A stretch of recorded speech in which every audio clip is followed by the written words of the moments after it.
Nós que ficamos aqui, vamos abrir as nossas Bíblias, por favor, na carta de Paulo aos Gálatas.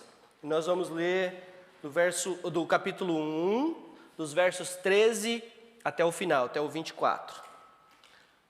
Carta de Paulo aos Gálatas, capítulo 1, dos versos 13 a 24. Vocês ouviram qual foi o meu procedimento no judaísmo, como perseguia com violência a igreja de Deus, procurando destruí-la. No judaísmo, eu superava a maioria dos judeus da minha idade e era extremamente zeloso das tradições dos meus antepassados. Mas Deus me separou desde o ventre materno e me chamou por sua graça. Quando lhe agradou revelar o seu filho a mim, para que eu o anunciasse entre os gentios. Não consultei pessoa alguma. Tampouco subi a Jerusalém para ver os que eram apóstolos antes de mim. Mas de imediato parti à Arábia e voltei outra vez a Damasco. Depois de 3 anos, subi a Jerusalém para conhecer Pedro pessoalmente, e estive com ele 15 dias. Não vi nenhum dos outros apóstolos, a não ser Tiago, irmão do Senhor. Quanto ao que lhes escrevo, afirmo diante de Deus, e não minto. A seguir, fui para as regiões da Síria e da Sicília. Eu não era pessoalmente conhecido pelas igrejas da Judéia que estão em Cristo. Apenas ouviam dizer: aquele que antes nos perseguia, agora está anunciando a fé, que outrora procurava destruir, e glorificavam a Deus por minha causa. Amém? Então nós já começamos a conversar, começamos a ver sobre esse assunto na semana passada, e nós vimos a primeira parte do capítulo 1, e notamos que Paulo explicitamente estava refutando alguns ensinamentos estranhos que estavam se infiltrando na igreja, de que nada tinham a ver com o evangelho por ele ensinado. Por Cristo ensinado primeiro, pelos apóstolos ensinado primeiro e depois por ele. Então nada tinha a ver com aquilo. E frases como: admiro-me que estejam abandonando o evangelho da graça por causa de outro evangelho, Paulo disse. Outra frase, e ainda que um anjo lhes pregue um outro evangelho, que seja anátema, que seja amaldiçoado. Essas frases, elas precisam chamar a nossa atenção para o que estava acontecendo na igreja. A epístola de Paulo aos Gálatas, ela é muito conhecida, primeiro porque os estudiosos dizem que ela é como se fosse um resumo da carta aos Romanos. Né? Ela é uma carta aos Romanos reduzida, porque ela trata dos mesmos assuntos, só que um pouco menor. Então os estudiosos dizem que essa carta aos Gálatas, ela também é muito conhecida como a carta da liberdade cristã. A carta da liberdade cristã, mas essa liberdade, para nós, irmãos, não pode ser confundida com libertinagem. Liberdade em Cristo é uma coisa. Libertinagem com a desculpa de que estamos em Cristo é outra coisa totalmente diferente. Então nós não podemos confundir essas duas coisas, ok? Para afirmar isso, Paulo, nos versos 11 e 12, que está antes um pouquinho do que nós começamos a ler hoje, deixa muito claro para os seus leitores que o evangelho por ele anunciado não era de procedência humana. Ninguém ensinou, nenhum homem ensinou o evangelho a Paulo, mas ele lhe foi revelado pelo próprio Cristo. Pelo próprio Cristo. E ele deixa isso muito claro nos versos anteriores. Aqui é como se ele estivesse dizendo o seguinte: vocês sabem que eu fui muito bem instruído por Gamaliel, um dos maiores e melhores rabinos da época. Um homem, assim como eu.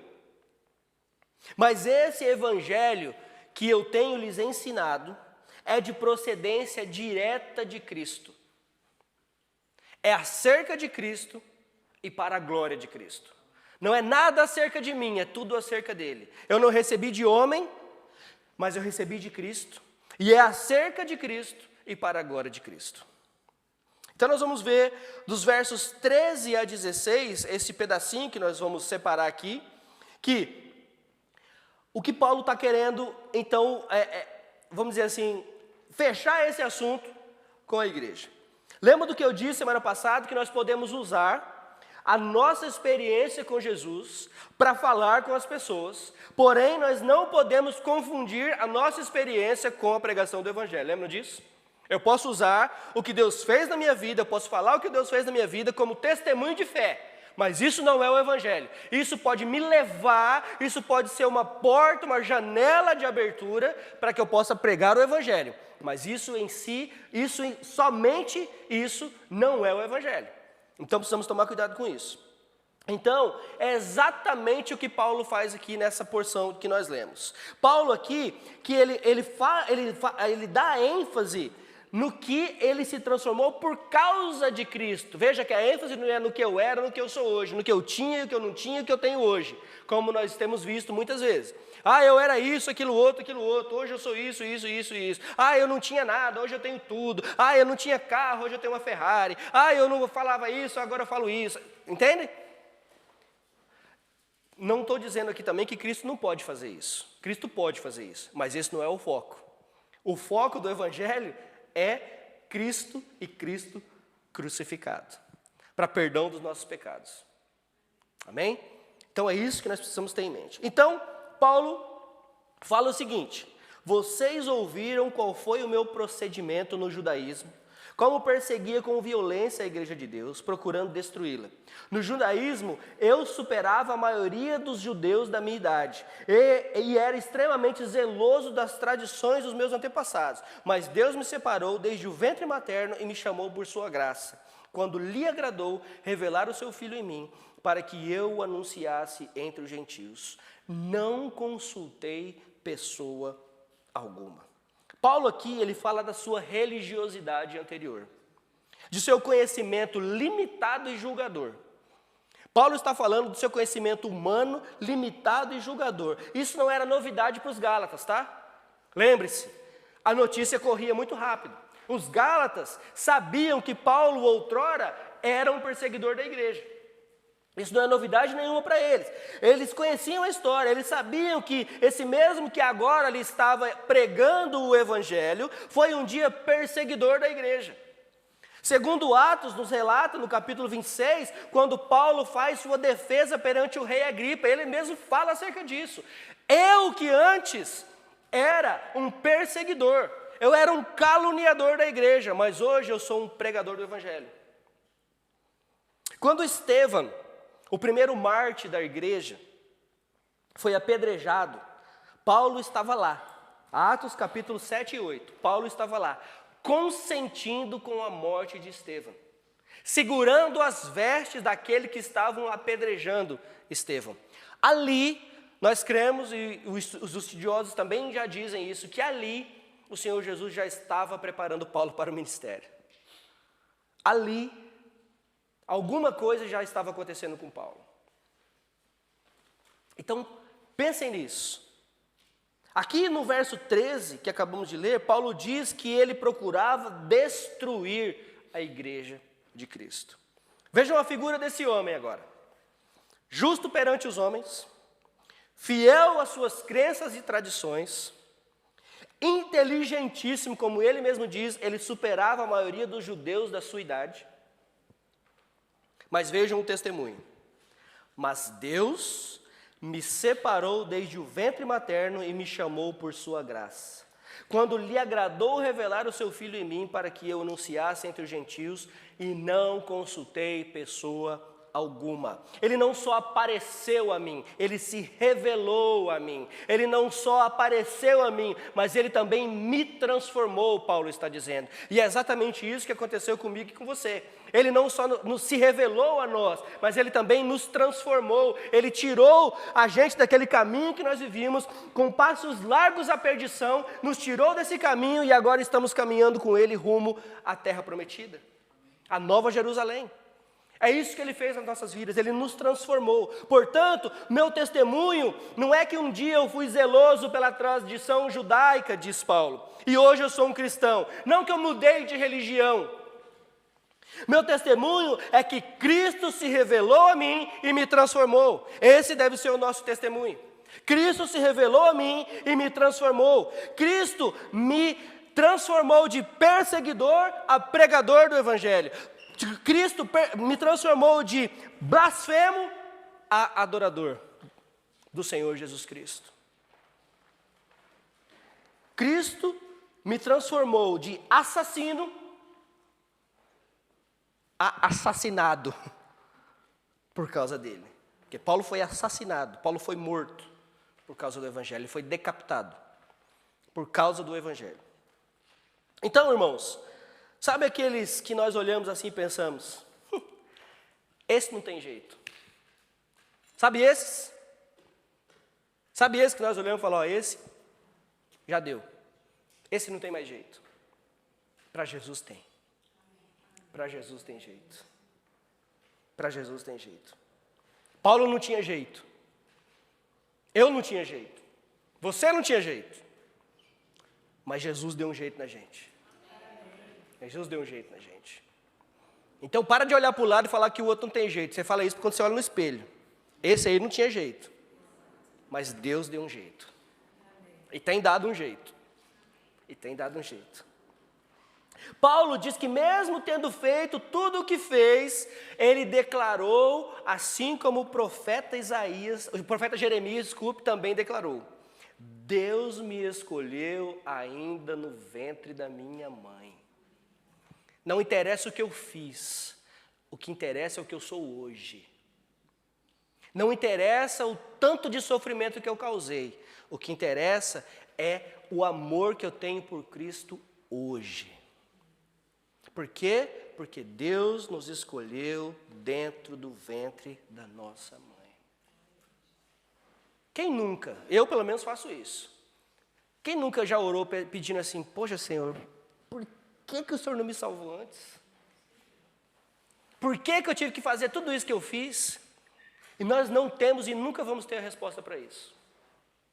Porque aprove ao Senhor se revelar a cada um de nós no seu momento, na sua hora, segundo a sua vontade. Glórias a Deus por isso. Sabe por quê? Porque isso nos dá a plena certeza de que nada depende de mim, tudo depende dele. Tudo depende dele.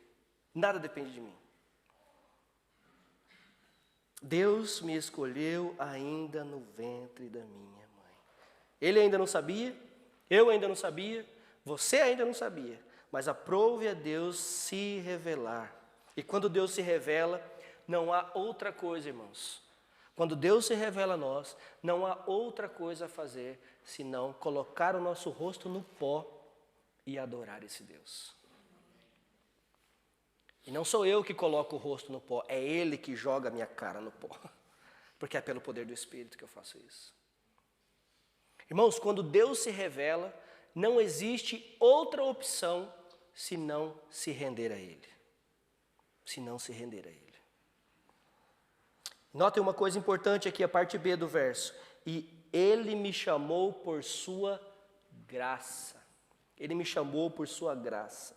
Deus não escolheu Paulo por causa da sua religiosidade. Deus não escolheu Paulo por causa do seu conhecimento teológico. Deus não escolheu Paulo por causa da sua influência no meio judaico. Deus o chamou pela graça. O chamado não foi acerca de Paulo, o chamado foi acerca de Cristo. Deus, através da sua graça, revelou Cristo a Paulo. Nada foi acerca dele, mas tudo acerca de Cristo. E Jesus mesmo declarou em João capítulo 6, verso 37.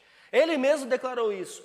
Todo aquele que o Pai me der, virá a mim. Notem isso, isso é muito importante. Todo aquele que o Pai me der, virá a mim. E quem vier a mim, eu jamais rejeitarei. Eu jamais rejeitarei. E nós sabemos quem Deus escolheu? Você sabe? Está escrito na testa? Tem um pontinho aqui dizendo esse sim, esse não? Não, nós não sabemos. Nós não sabemos. Então, primeiro, nunca devemos deixar de orar por alguém. Nunca devemos deixar de orar pela salvação de alguém, porque nós não sabemos os propósitos de Deus. Primeira coisa. Segundo, não devemos julgar salvação de ninguém. Apesar de que nós falamos que quem é um salvo verdadeiro dá frutos de salvação. Isso é bem verdade também, mas nós não devemos julgar quando existe um mais fraco na fé. Quando existe uma pessoa que está tropeçando, quando existe uma pessoa que está por caminhos tortuosos. Pelo contrário, nós temos que dar a mão a essa pessoa e puxá-la de volta. E diz a palavra de Deus, e cuidado você também, para que não caia. Para que não caia. Então, irmãos, não deixe de cessar. Não deixe de orar. Não deixe de cessar é bom, né? Não deixe de orar. Não cesse de orar, desculpe. E pare de julgar. Nós não estamos aqui para isso. Nosso papel é continuar ensinando e orando. John Stott escreveu acerca disso o seguinte: Paulo não merecia misericórdia e nem pedia misericórdia, mas a misericórdia foi ao seu encontro. Paulo não pedia misericórdia porque ele achava que ele era o bambambam, certo? Ele não foi atrás de misericórdia. Na verdade, ele estava atrás de matar crente. Porque ele achava que matando o crente ele estava agradando a Deus. É exatamente isso que ele fazia. Sabe por quê? Porque para ele, esses que seguiam o caminho, como diz a Bíblia, esses que seguiam o caminho estavam deturpando a palavra de Deus. E para ele, quem deturpa a palavra de Deus tem que morrer. Então ele estava literalmente indo atrás dos cristãos e estava matando os cristãos. Ele aprisionava os cristãos, ele açoitava, mandava açoitar os cristãos.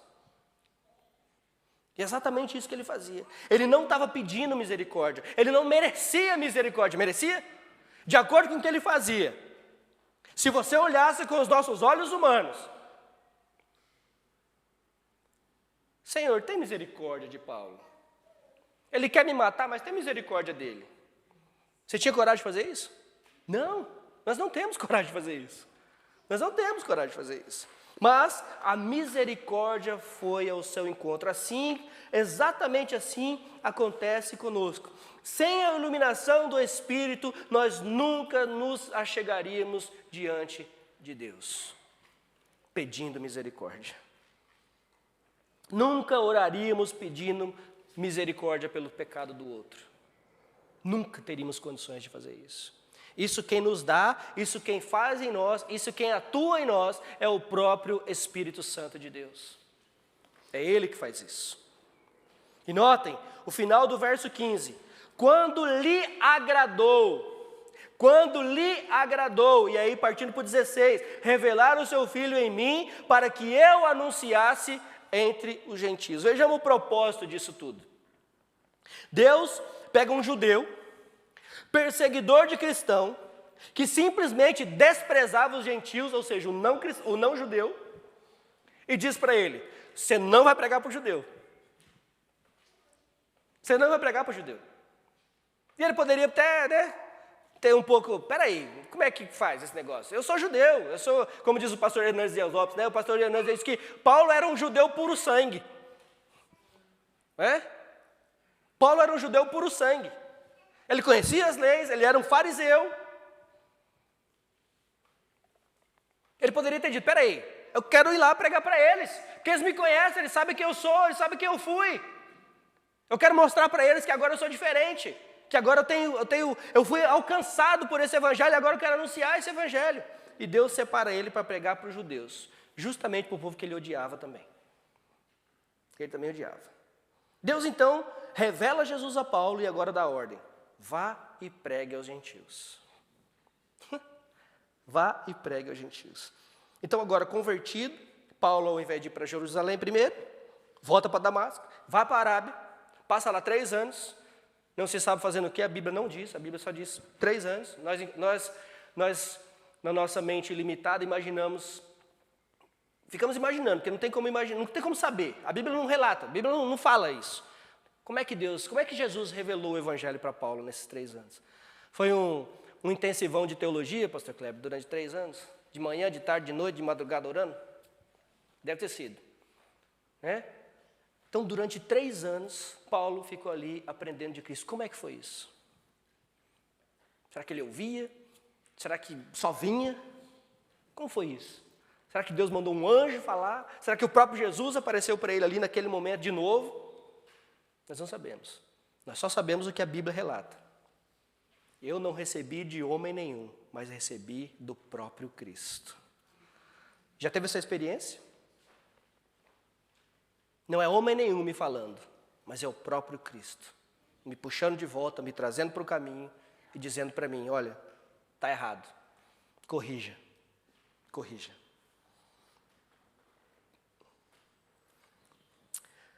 Quantos de nós, vamos ser sinceros, quantos de nós muitas vezes temos medo de voltar às nossas origens?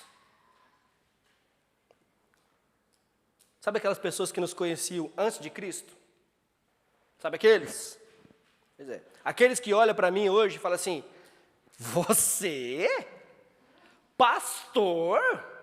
Não, você só pode estar de brincadeira. Não, Leandro. Eu te conheço faz 30 anos, rapaz. Eu sei de onde você veio. Eu sei o que você fazia. E vocês pensam que eu não ouço isso? Ouço e muito. A minha cidade é tão grande que se eu acelerar, eu saio do começo, no final, em 10 minutos, acabou a cidade. E é uma avenida só, que corta a cidade inteira, assim, ó. Chama Avenida Presidente Vargas. Começa na beira do rio e termina na beira da rodovia. É isso. Até os cachorros da rua, quando a gente passa, abana o rabo, conhece. Todo mundo se conhece. Hoje não, né? Hoje já não, mas é isso. O Anthony está empolgado lá. Né?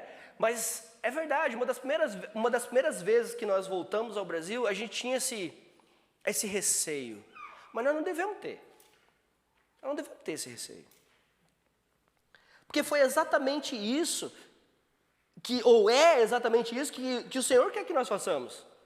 Ok, eles te conheciam assim, pois agora eu quero que eles te conheçam assim, transformado, salvo, regenerado pelo meu sangue. E é isso que nós precisamos fazer. Paulo, ele queria corrigir um erro, né? Paulo, uma vez blasfemo, agora convertido. E nós precisamos querer corrigir esse erro também.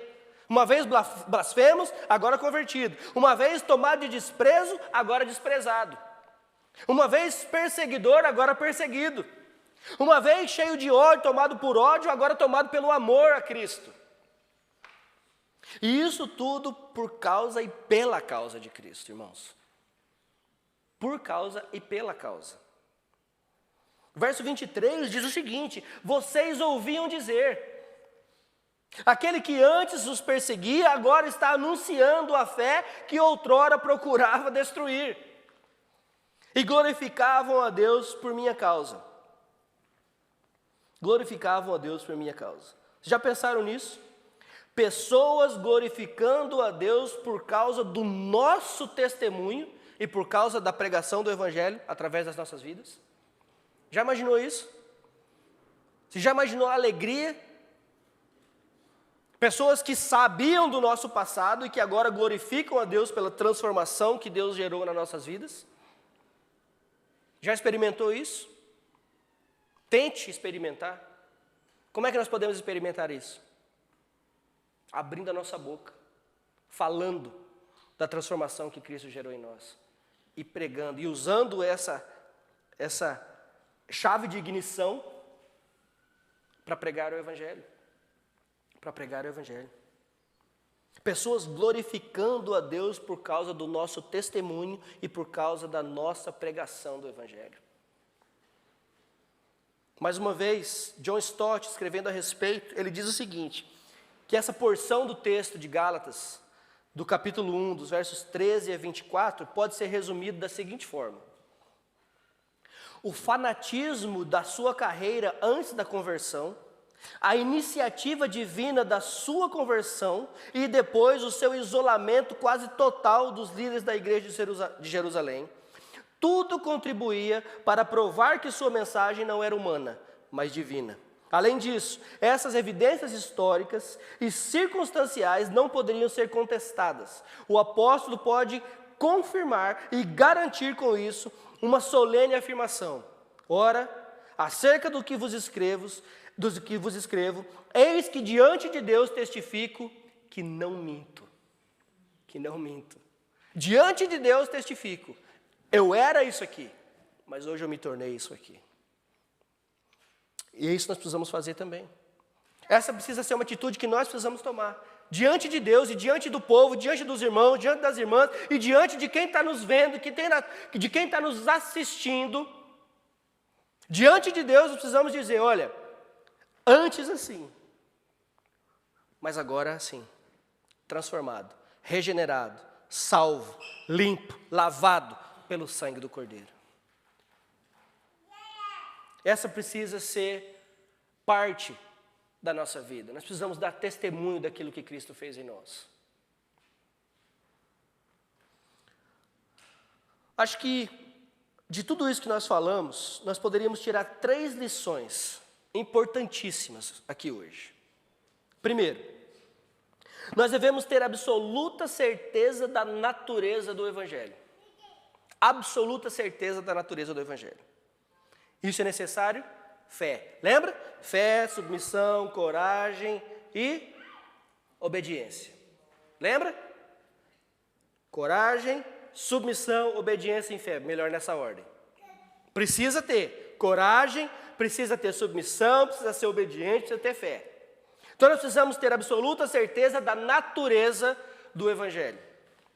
Ele não é fundamentado em pensamentos ou sabedoria humana. Ele tem sua natureza em Deus e na revelação do seu Filho Jesus Cristo, na cruz do Calvário, e é confirmada, é afirmada pelo Espírito Santo de Deus que nos cela. Então ela é revelada, ela é transmitida e ela é confirmada pelo Espírito Santo. Nós podemos ser os mais capazes, irmãos, intelectualmente falando. Nós podemos ser os mais inteligentes. Nós podemos ser os maiorais do grupo em que estamos. Os mais eruditos. Mas se Deus não se revelar a nós, nós não chegaremos ao conhecimento de Deus. Uma coisa é saber acerca de Deus. Uma coisa é conhecer a Deus. Uma coisa é saber acerca de Cristo e da obra de Cristo. Outra coisa é conhecer a Cristo, ter fé em Cristo e ter fé na obra de Cristo por nós. Essas coisas são diferentes. Nada, absolutamente nada fora disso adianta. Uma coisa é saber acerca de, outra coisa é ter relacionamento com. É diferente. É diferente. 1 Coríntios, capítulo 1, verso 2 diz: o conhecimento traz orgulho, mas o amor edifica. Quem pensa conhecer alguma coisa, ainda não conhece como deveria. Mas quem ama a Deus, este é conhecido por Deus. Quem ama a Deus é conhecido por Deus. Quem ama a Deus é conhecido por Deus. Veja, não é quem conhece a Deus, é quem ama a Deus. E eu só amo a Deus porque Ele se revelou a mim. Então, assim eu sou conhecido por Ele e eu o conheço dessa maneira. Mas quem ama a Deus é conhecido por Deus. O Evangelho não é para gerar prazer. Não é para nos gerar prazer, mas para nos confrontar. Eu já falei sobre isso semana passada. Nossa tarefa é ir e pregar o Evangelho a toda criatura, mesmo que isso não agrade, mesmo que eles discordem disso. Mas o nosso papel é pregar. Não nos apetece converter ninguém. Senão, a gente pegava nossos filhos, nossos meninos, nossas meninas, nosso pai, nossa mãe, dava uma machadada na cabeça, enfiava o Evangelho lá dentro, costurava e está salvo. Né? Não é isso que dá vontade de fazer às vezes? Gente, eu falo, mas não adianta. Será que eu tenho que rachar a cabeça desse menino? Nunca ouviu isso? Não. Nos apetece ensinar em amor. Conversão é com o próprio Deus. Mas nos apetece sermos fiéis ao Evangelho que aprendemos. Correto? Isso sim. Nos apetece ser fiéis ao Evangelho que nos foi pregado, que nos foi ensinado. Essa é a primeira. Segundo, ser cristão não é mudar de religião. Não é simplesmente mudar minhas crenças. Antes eu cria num pedaço de pau, agora eu creio nisso aqui. Não, não é isso. Ser cristão não é isso. Ser cristão é experimentar o poder da transformação de Jesus que opera em nós quando ouvimos e cremos no Evangelho. É experimental. É pessoal.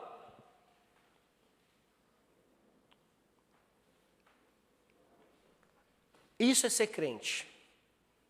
Isso é ser salvo pela graça. Não é mudar de religião. É entender que a religião não salva ninguém. Não é mudar de crença. É entender que crença em coisas e pessoas não salva ninguém. Que a única coisa, ou o único que tem poder para salvar é o Senhor Jesus Cristo. Ele, somente Ele é o mediador entre Deus e o homem. E entre o homem e Deus. Somente através dele é que podemos nos achegar a Deus. Não foi nenhum outro, não foi nenhum pregador, nem foi nenhuma pessoa que fez caridade, não foi nenhum desses que foi pregado na cruz. Foi o nosso Senhor Jesus que foi pregado na cruz. Então só Ele a honra, só Ele a glória, e só Ele todo o louvor. Então não há outro pelo qual os homens possam ser salvos, a não ser pelo nome de Cristo. Não há outro. Se fosse acerca de religião, irmãos, nós poderíamos ficar com aquela ladainha que diz o seguinte: olha, o Deus vitorioso, o Deus que pode todas as coisas, se você vier para esse Deus, se você crer nesse Deus, você vai ter tudo. Você vai ser vitorioso, você vai isso, você vai aquilo outro. Nós poderíamos ficar com essa.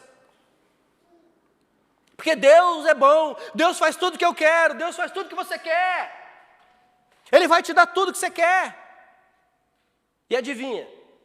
Deus não faz, Deus não dá, e aí você se volta suas costas para Deus. Porque você vai falar que Deus é mentiroso. Porque as pessoas falam que Deus não diz, as pessoas prometem o que Deus não promete. As pessoas dizem o que o Evangelho não diz. Está errado. Mas ao contrário disso, crer no Evangelho do Senhor Jesus é entender a minha necessidade de perdão pelos meus pecados.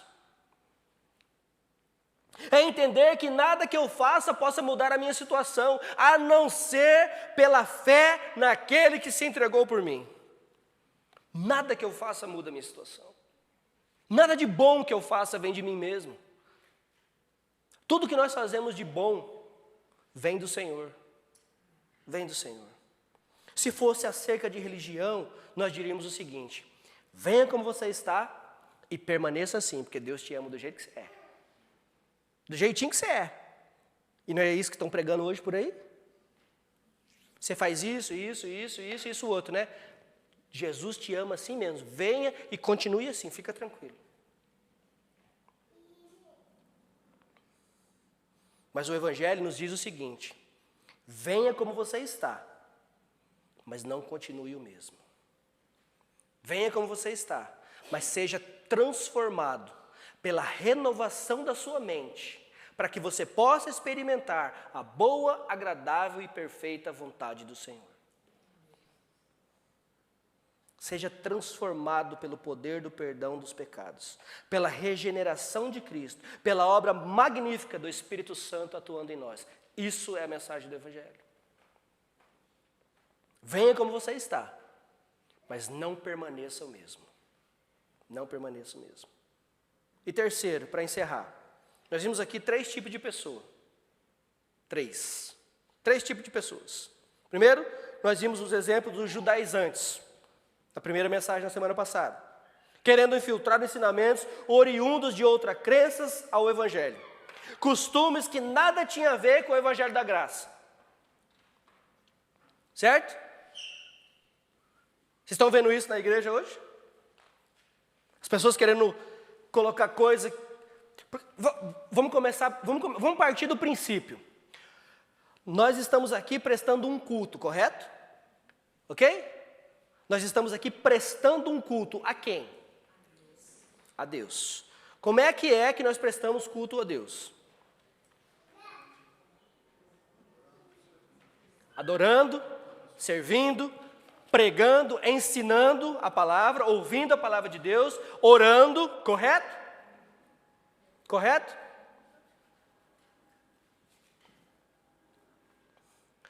Pulinho, dancinha, piroleta, luzinha, apaga a luzinha, acende luzinha. Isso não glorifica a Deus de maneira nenhuma. Isso não é culto. Isso é culto a homens. Isso é culto a homens. Isso não é culto a Deus. Certo? Assim como essas pessoas aqui, esses judaizantes, estavam querendo infiltrar as suas ideias mirabolantes, olha, Jesus não é suficiente. Essa maneira que vocês cultuam aí não é suficiente. Nós temos que incrementar algumas coisinhas. Para quê? Nós temos que agradar o público. Nós temos que segurar o público, porque o público é importante. Não, o público não é importante. O importante é o Senhor. O importante é o culto ao Senhor. O público é importante sim para ouvir o Evangelho e ser transformado pelo poder do Evangelho. Nós precisamos do público, mas o público não é o agente da nossa adoração. O público não é o motivo da nossa adoração. Deus é. Ele é o motivo da nossa adoração. Então nada que eu adicione, nada que eu complemente ao culto vai realmente estar alinhados à adoração a Deus. Pelo contrário, vai estar alinhado à nossa autoadoração. Por quê? Porque nós estamos querendo fazer a vontade daqueles que estão nos assistindo. Esse é o ponto. Nós vimos também os exemplos dos crentes da Galácia. Já estou no segundo exemplo. Primeiro exemplo é querer introduzir coisas que não deve introduzir, querer fazer coisas que não deve fazer, querer falar coisas que não deve falar. Segundo, nós vimos também os exemplos dos crentes da Galácia, que também é o que está acontecendo na igreja hoje, que estavam sendo levados de um lado para o outro com todo o vento de doutrina. Um vem e fala, pastor Kleber vem e fala, é pela graça. O outro vem e fala, não é, é pelas obras. O outro vem e fala, não é nem pela graça, pelas obras. É porque eu faço, que eu aconteço, que eu isso e aquilo outro. Pastor Kleber vem e fala, olha, tem que adorar a Deus. O outro vem e fala, não, tem que adorar a cadeira. O outro vem e fala, não, tem que adorar o pastor. Porque o pastor é o maioral. O pastor é o cabeça da igreja. Não. O pastor é tão servo quanto vocês. O pastor é tão humilhado quanto vocês. O pastor é tão insignificante quanto vocês. Quando nós somos comparados a Cristo. Então, nós vemos esse outro exemplo. Os da Galácia, os crentes das Galácias, estavam sendo levados para todo lado. Uma hora está aqui, outra hora está acolá, e assim vai, vivendo conforme o vento. Está errado. Está errado. E nós vemos o terceiro tipo de pessoa, que é o exemplo de Paulo, claro. O exemplo de Paulo, que lutou até o fim, para que o nome de Cristo não fosse envergonhado. Que lutou até o fim, para que o Evangelho não fosse pervertido. Que lutou até o fim, pregando, falando das verdades que ele recebeu direto de Cristo. Que não se apegou ao seu intelecto, que não se apegou à sua sabedoria humana, mas se entregou ao poder transformador e regenerador do Senhor Jesus. Quais são esses tipos de pessoa que nós temos sido hoje? Será que nós temos sido judaizantes? Será que nós temos sido os gálatas, como os gálatas? Ou será que nós temos sido como Paulo? Qual é o tipo de pessoa que nós temos sido? Qual é o tipo de pessoa que eu quero ser? Eu quero ser aquele que quer agradar todo mundo? Eu quero ser aquele que precisa introduzir coisas e artimanhas para agradar o público que está me assistindo? Ou eu quero ser como Paulo? Que foi para a prisão, que foi açoitado. Não só uma vez. Que foi morto. Pela causa e por causa do Evangelho. Qual desses três eu tenho sido? Qual desses três eu quero ser? Irmãos, o assunto, como eu disse a semana passada, o assunto nunca foi tão relevante. Essa carta foi escrita no ano 49 depois de Cristo. E nós estamos em 2023 depois de Cristo. E esse assunto nunca foi tão relevante. Porque a igreja passa pelos altos e baixos. A igreja passa por altos e baixos. Uma hora está bem, outra hora não está, outra hora está bem, outra hora não está, outra hora está crescendo, outra hora não está, outra hora é assim, uma hora está cheia, outra hora não está, e assim vai. Sabe por quê? Porque a igreja é cheia de gente. Porque a igreja é cheia de gente. Então, que nós possamos nos apegar a essas palavras, a esse ensinamento, e que possamos ser ou seguir os exemplos do apóstolo. Lutar contra esses falsos ensinamentos. Pregar o evangelho que nos foi apresentado. Fielmente, sem tirar nem pôr, sem desviar nem para a direita nem para a esquerda, nem para cima nem para baixo, fielmente, e que possamos principalmente ter o reconhecimento de que Ele me salvou, Ele te salvou pela graça. Não foi nada que nós pudéssemos fazer, não existe nada que nós podemos fazer, é pela graça, somente pela graça. Amém? Amém. Vamos orar, vamos ficar em pé.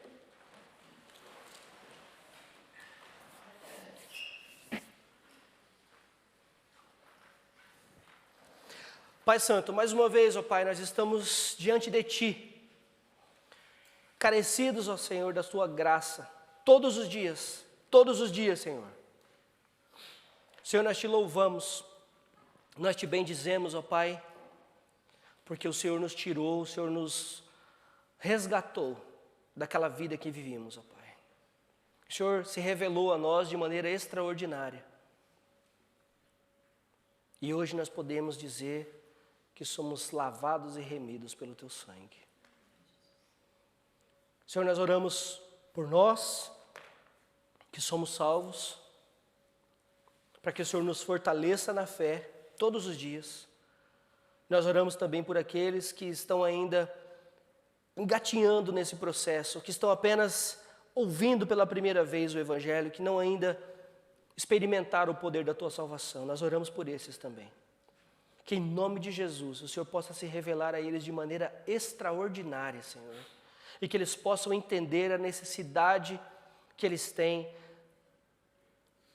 de se arrependerem diante do Senhor, de pedir perdão pelos seus pecados e crer única e exclusivamente no Senhor. Senhor, faça a Tua obra nas nossas vidas, ó Pai, nós Te pedimos. Como Paulo aqui declarou, que pessoas possam ouvir acerca do que eu era e possam ouvir do Evangelho que eu tenho pregado e que possam glorificar a Deus por causa das nossas vidas, ó Pai. Pai, nos ajuda, Senhor, nos nossos momentos de fraqueza, nos ajuda nos nossos momentos de indecisões, nos ajuda, Senhor, nos nossos momentos de desânimo, que o Senhor mesmo nos fortaleça, Senhor, nós Te pedimos. Ajuda-nos, ó Pai, a nos mantermos fiéis a Ti. Ajuda-nos a nos mantermos fiéis ao Teu Evangelho. Ajuda-nos, ó Pai, Senhor, que nada que o diabo venha falar, nada que o diabo venha fazer, possa nos tirar dos Seus caminhos, ó Pai. Fortaleça a nossa fé, nós Te pedimos, Senhor Deus. Que a nossa mente, nosso coração, o nosso pensamento seja tomado pela Tua palavra, Senhor Deus. Que nada nesse mundo venha nos atrair mais do que o Senhor. E dizendo isso, eu não estou dizendo que nós não podemos fazer mais nada. O que eu estou dizendo é que o nosso único motivo de adoração deve ser o Senhor. Como a Adriana disse aqui no começo, buscai a Deus em primeiro lugar. E as suas coisas, e a sua justiça, e todas as outras coisas nos serão acrescentadas. Todas, a Tua palavra diz que todas, sem exceção. Senhor, mas muitas vezes nós precisamos entender que nem tudo que queremos é aquilo que realmente necessitamos. O Senhor nos ajude também a entender essas coisas, ó Pai. Fortaleça a fé dos Teus filhos, Senhor. Nós Te louvamos, nós Te agradecemos, porque o Senhor nos escolheu ainda no ventre da nossa mãe. Mesmo que um dia nós ainda não entendíamos isso, fizemos tanta coisa que Te desagradaram, mas aprove ao Senhor a se revelar a nós de maneira extraordinária. Obrigado, Senhor. Obrigado pelo dom da salvação em Cristo Jesus. É no nome dEle, no nome todo-poderoso do nosso Senhor e Salvador Jesus, é que nós oramos. Amém. Amém.